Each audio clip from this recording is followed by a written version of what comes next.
বন্ধুরা, ভোলে বাবা পারকারিকার আজকের রিভিউ। কুইন কুষাণচন্দ্রের জন্য খাবার দিতে যাচ্ছে বাইরে। উজান বলছে, এই ভর দুপুরবেলা তুমি কোথায় যাচ্ছ? কুইন বলছে, আমি ওই বোস কাকিমাদের এত ভালো ভালো রান্না হয়েছে তাই একটু দিতে যাচ্ছি। উজান কুইনের মাকে বলছে যে আপনি আপনার মেয়েকে যেতে দিচ্ছেন, ওর তো একটা মান সম্মান আছে, ও আমাদের বাড়ির বউ। তারপর উজানকে কুইনের ঠাম্মি বলছে, মেয়েটা ছোটবেলা থেকেই ওদের কাছে মানুষ হয়েছে, আর তাছাড়া মা কাকিমাদের বাড়িতে খাবার দিতে গেলে কি এমন দোষ হয়ে যাবে। কুইনের বাবা বলছে উজানকে যে তোমার তো 12টা বেজে গেছে। উজান বলছে, আমার 12টা বেজে গেছে মানে? বলছে, না, তোমার ঘড়িতে 12টা বেজে গেছে। তুমি বলছিলে না তোমার কি অপারেশন করার আছে?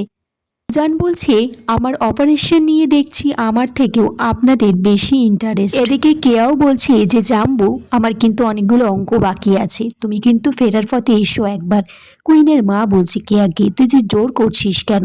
উজান বলছে, আমাকে তো জোর করতেই হবে, শ্বশুর বাড়ি বলে কথা, জোর না করলে আমি আসবই বা কেন? কুইনের মা বলছে, আমার তো টেনশনে মাথা ব্যথা করছে।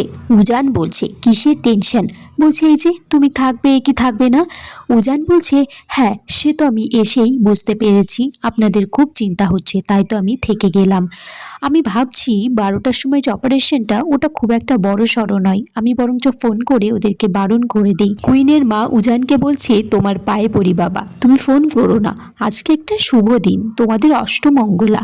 আজকের দিনে যদি অপারেশনটা তুমি না করতে যাও তাহলে তো একটা খুঁত থেকে যাবে। কুইনের ঠাম্মি বলছে, আজকে আমার বাড়িতে নাতনি আর নাতজামা এসেছে, এখন যদি কেউ আসে আমি সোজা ঘাড় ধাক্কা দিয়ে পথ দেখিয়ে বার করে দেব। আমান বলছে, শুনলে বাবা, আমাদেরকে ঘাড় ধাক্কা দিয়ে বার করে দেবে।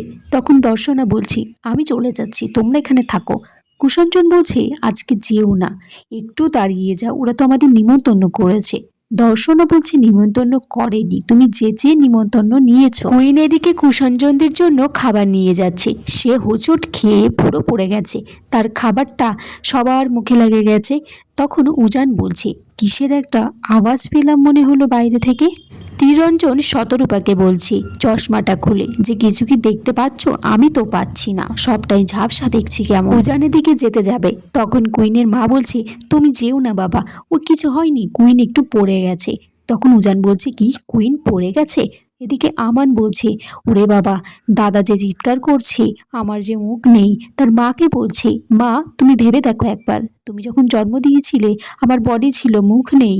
কুইন কুষাণচন্দ্রকে বলছে, কি কেলেঙ্কারি হয়ে গেল বাবা, তুমি কেন উকি মারতে গেলে বলো তো? কুষাণচন্দ্র বলছে, ভদ্রলোকেরা কখনো উকি মারে না। তো কুইন বলছে, তাহলে তুমি কি করছিলে? এদিকে উজান তো বাইরে আসবে বলে ছটপট করছে। কুইনের মা কেয়াকে বলছে যে হাতটা ধরে টান উজানের। উজান বলছে, কি তুমি আমার হাত ধরছো কেন? বলছে, মাই তো বলেছে। এদিকে কুইন বলছে, তোমাদের বাড়ির ছেলে বসে আছে, খাচ্ছে তো যাচ্ছে না, আমি কি করব? এ কেমন ছেলে? তোমরাই বা কেন ওই বাঘটাকে ভয় পাও দেখি। এদিকে কুইনের মা কাছে উজানকে বলছে, তুমি আর কত অপমান করবে বলো তো বাবা? একবার বলছো আমাদের মান সম্মান নেই, একবার বলছো আমাদের নিয়ম শৃঙ্খলা নেই। উজান এদিকে বাইরে এসেছে, কুষাণচন্দ্রকে চিনতে পারছে না। কুষাণচন্দ্র বলছে, কি তুই তোর বাপ কাকাকে চিনতে পারছিস না? উজান বলছে, এরা এখানে কি করছে? কুইন বলছে, আমি তো জানি না, তোমার বাড়ির লোক, তুমি বোঝো। কুষাণচন্দ্র বলছে, এ কি কুইন মা, তুই আমাদের এরকম করিস না, বেঁচিয়ে দে। কুষাণচন্দ্র তীরঞ্জনকে বলছে, আমরা যা ভেবেছিলাম তা দেখছি একদমই নয়। কুইন বলছে, কি ভেবেছিলে? বলছে, ভেবেছিলাম বৌমা আমাদের খুবই ভালো, এখন দেখছি ঘর শত্রু বিভীষণ। কুইনের মা বলছে, ওনারা যখন এসেই পড়েছেন ওনাদেরকে ঘরের ভিতরে নিয়ে যাই। উজান বলছে, তোকে চিনে ফেলেছি, খালি খালি মুখ লোকাস না তুই আর। আমান বলছে, আমি এখানে আসতে চাইনি রে দাদা, ওরাই তো আমাকে জোর জবরদস্তি নিয়ে এলো। দর্শনাও বলছে কুষাণচন্দ্রকে, সবসময় খালি খাই খাই, হ্যাংলা একটা, বললো 5 রকমের মাছ খাবে, মাটন খাবে, তাই তো আমাদেরকে সবাই ধরে বেঁধে নিয়ে এলো এখানে। উজান তারপর ওখান থেকে ডিসকাস্টিং বলে হাসতে হাসতে বেরিয়ে গেল। আর এখানেই আজকের পর্ব শেষ হয়ে যায় বন্ধুরা। তোমরা কমেন্টস করে জানিও কেমন লেগেছে আজকের পর্বটা।